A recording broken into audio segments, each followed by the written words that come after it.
Assalamualaikum warahmatullahi wabarakatuh. Waalaikumsalam warahmatullahi wabarakatuh. Alhamdulillahirrahmanirrahim. Wassalatu wassalamu ala asyrofil anbiya'i wal mursalin sayyidina Muhammadin wa ala alihi wasallam ajmain.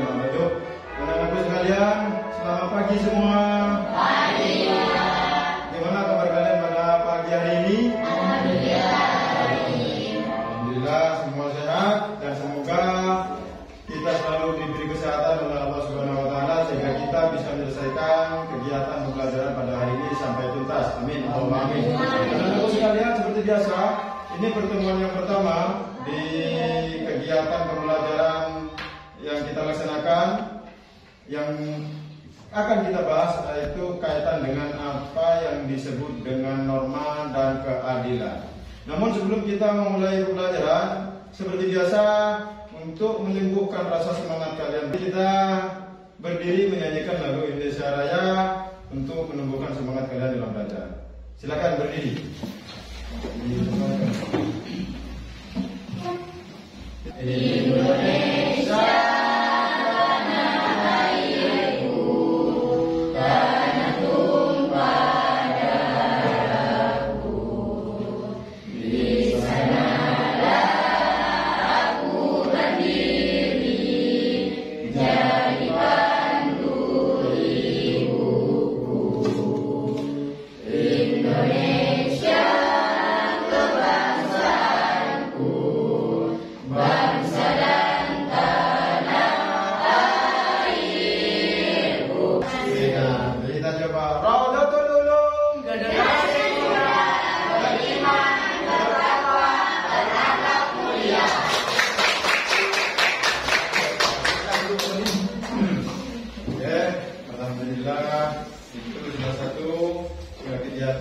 Untuk kalian semua agar kalian tidak mengalami ngantuk dalam mengikuti pelajaran.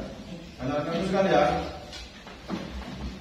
materi pada kali ini kita membicarakan kaitan dengan apa yang disebut dengan norma dan keadilan di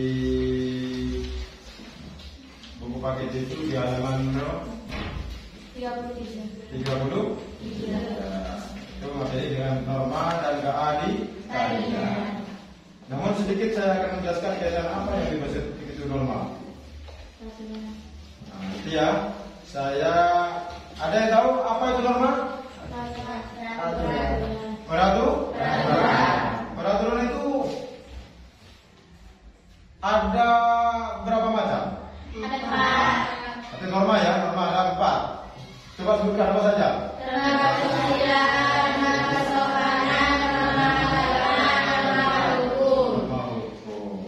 Ada nggak norma atau aturan itu yang tidak tertulis? Ada. Disebut norma apa kalau tidak tertulis itu? Ada. Masuk ke dalam norma? Iya, ada. Tadi ada norma apa? Norma agama, norma dan kesopanan. Berarti kalau ada masuk ke norma Kesopanan. atau norma agama. Hadiahnya nanti kalau jawabnya pas benar nanti diambil ke rumah setelah jam pelajaran. Saya mau tanya, bisa nggak dibayangkan alasan yang masuk akal? Andaikan di dunia ini tidak ada norma, apa yang terjadi? Berantakan, Pak. Berantak? Alasannya apa? Berdiri. Nggak usah. Silakan. Alasannya apa? Kenapa di sini saya mengatakan kalau dunia ini tanpa adanya norma menjadi berantakan? Karena adanya norma saja dunia ini Sudah berantakan, ya? Mayoritas ya ada yang baik kan, tapi minoritas itu masih berantakan. Apalagi dan coba bayangkan, apalagi tidak ada norma, seperti apakah dunia itu? Akan berantakan. Luar biasa. Tadi ini di blog saja itu dijawab seperti itu. Jadi perlunya aturan itu, adanya norma itu untuk mengatur kehidupan manusia. Contoh salah satu contoh kecil itu dalam kelas. Andai kan di dalam kelas atau dalam sekolah itu tidak ada aturan, bisa jadi sampai berangkatnya dari sekolah dari rumah itu masuknya bisa jam 10. Jam 10. Ada aturan saja kalian itu datanya terlambat. Apalagi tidak ada aturan. Berapa kali saya tidak kalian kaitan dengan pelaksanaan sholat duha? Berapa banyak siswa-siswa yang melanggar kaitan dengan keadilan dan kedisiplinan kaitan dengan jam belajar? Maksudnya jam 7, seharusnya jam 7 kurang ada di sini, tapi malah datangnya jam 8. Contoh konkretnya di situ, makanya diperlukan adanya suatu norma. Kenapa norma itu diganti dengan keadilan? Karena dengan adanya norma bisa jadi keadilan itu bisa diterapkan, bisa dilaksanakan. Itu pemahaman kaitan dengan norma. Saya mau minta contoh dari kehidupan lingkungan kalian. Ada anak perilaku kalian yang berkaitan dengan norma, khususnya norma kesopanan. Coba. Ada. Silakan. Mobil. Berangkat sekolah salam dulu sama orang tua. Luar biasa.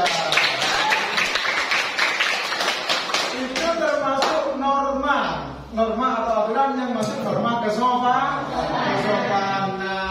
Jadi sebagai siswa, sebagai anak yang berbakti, harusnya kalian meskipun tidak tertulis seperti yang saya sebutkan tadi, norma itu ada yang tertulis dan tidak tertulis.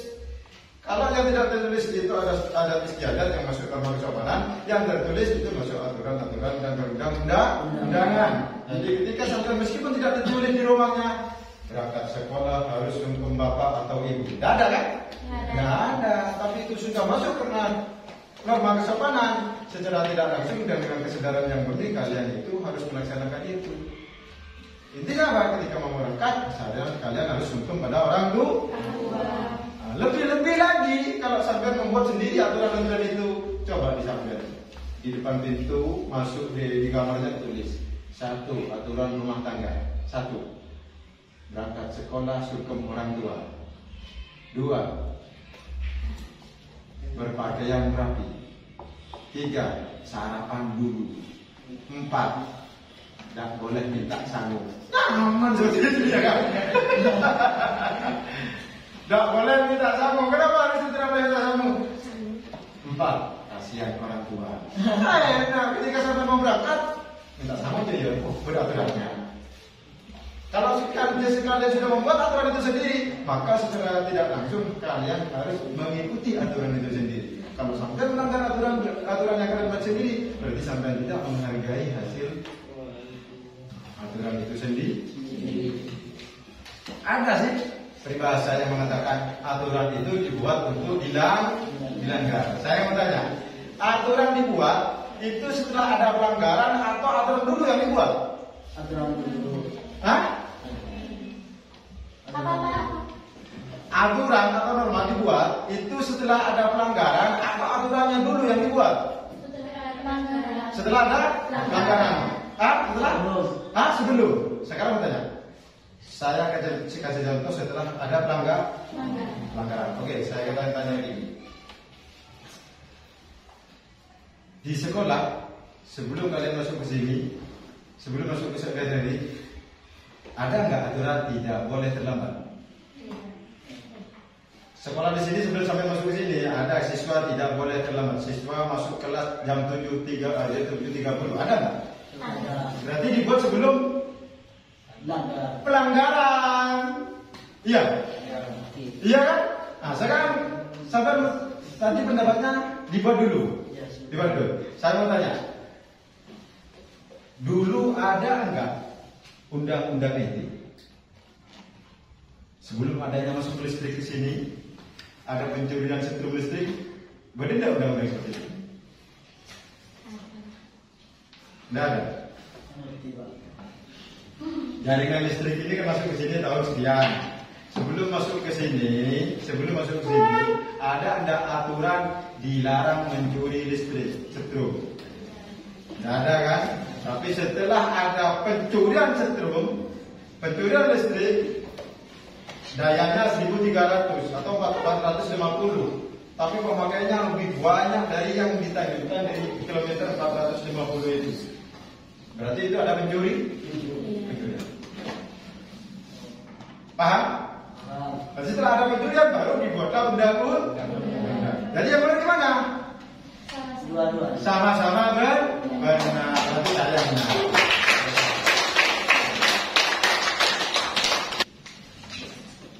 Bagaimana akibatnya jika norma itu tidak ada di dunia ini?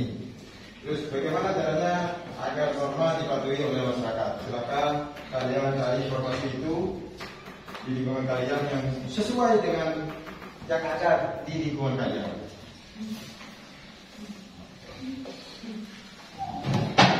Mengapa manusia dalam hidupnya perlu norma?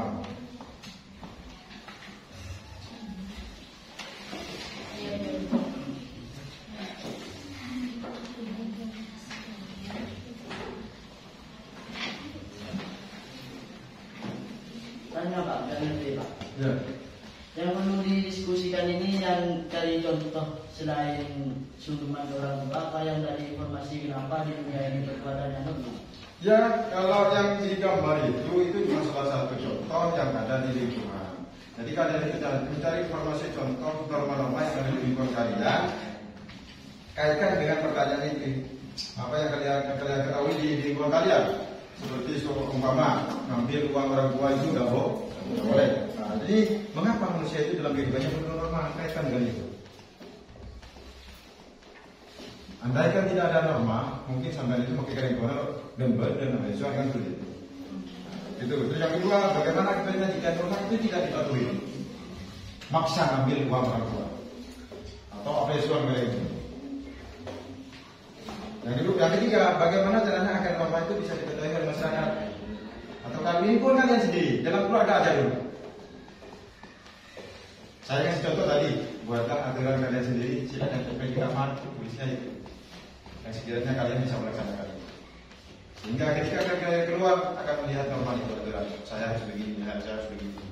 Berangkat sekolah harus rumah, sarapan dulu. Dilarang minta sanggup.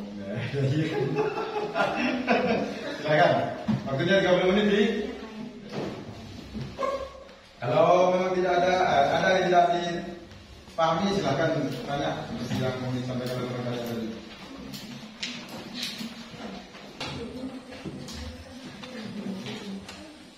Ya, ini ada nggak dari kalian ini ketika mau berangkat sekolah? Ini contoh ini ya. Ketika mau berangkat sekolah yang tidak mandi. Ada ya? Ada ya? Jadi harusnya kalian itu membuat aturan sendiri. Mandi pertama.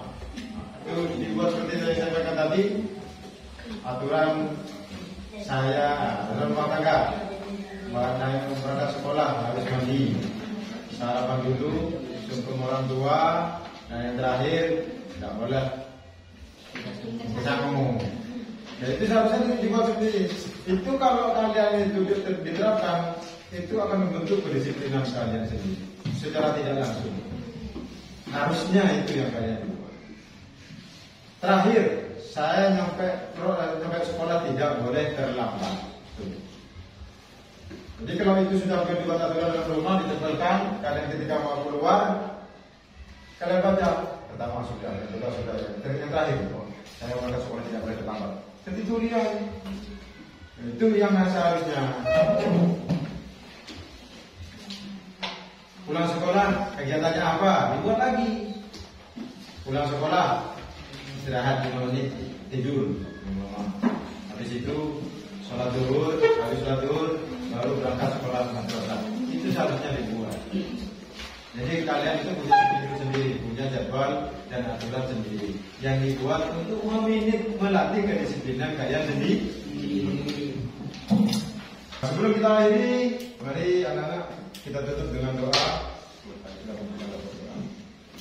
Silakan kita ulas demi doa. Berjadi. Sebelum kita akhiri pelajaran pada hari ini, mari kita berdoa bersama-sama. Berdoa mulai. Bismillahirrahmanirrahim. Rabbana wa'atina bi'alimna alladhi yunfa'una wa